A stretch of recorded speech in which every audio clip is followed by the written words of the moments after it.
You've got a front door that enters onto the basement floor. Then around the back, there's a deck, and then that has a sliding glass door that enters the second floor living area. November 12th, it was game day. There was a big football game against UC Davis. That day, the housemates were all wearing, University of Idaho sweatshirts. They took a picture outside their house. Maddie sat on Kaylee's shoulders for the picture. It's Maddie, Kaylee, Xana, and Ethan. Then on either edge of the photo are the two other roommates, Bethany and Dylan.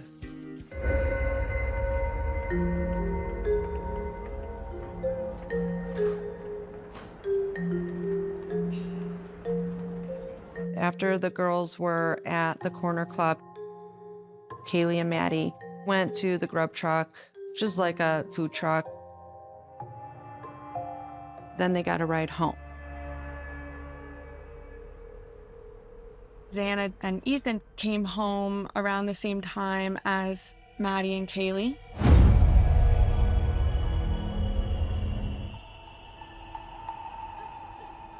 When everyone was back home at the house on King Road, they all chatted for a bit, and then they went to their various bedrooms.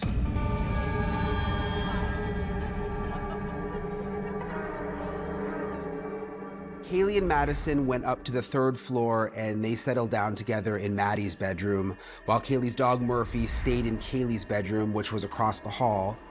Xana and Ethan retired to Xana's room on the second floor, while Dylan went to her room, which was down the hall from that. Meanwhile, Bethany went to sleep in her bedroom, and that was on the basement level.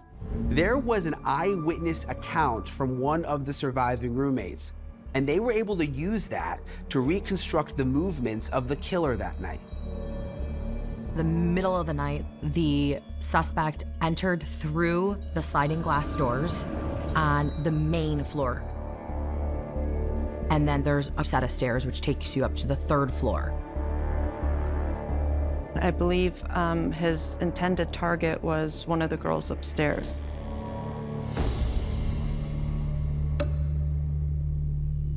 He had a K-bar knife. It's like one step away from a samurai sword. It's a crazy weapon.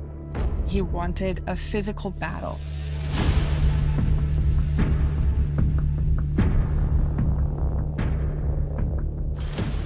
He entered the bedroom where Kaylee and Maddie were sleeping and attacked them with the knife. It only took a few moments.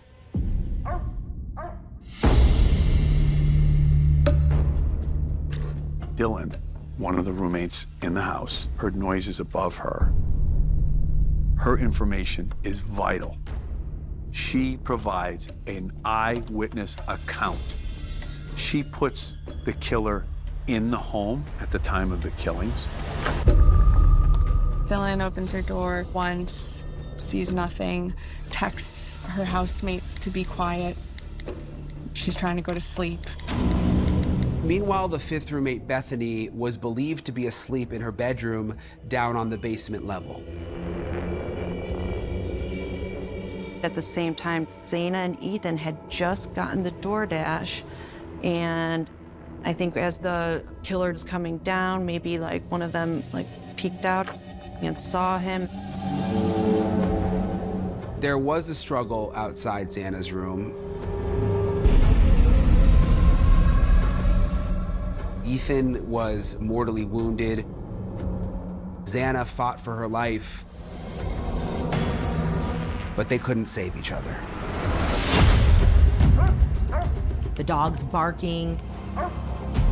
Dylan hears some yelling and some commotion.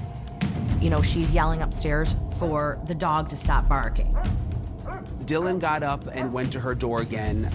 This time, when she looked out, she saw the dark figure of a man dressed all in black.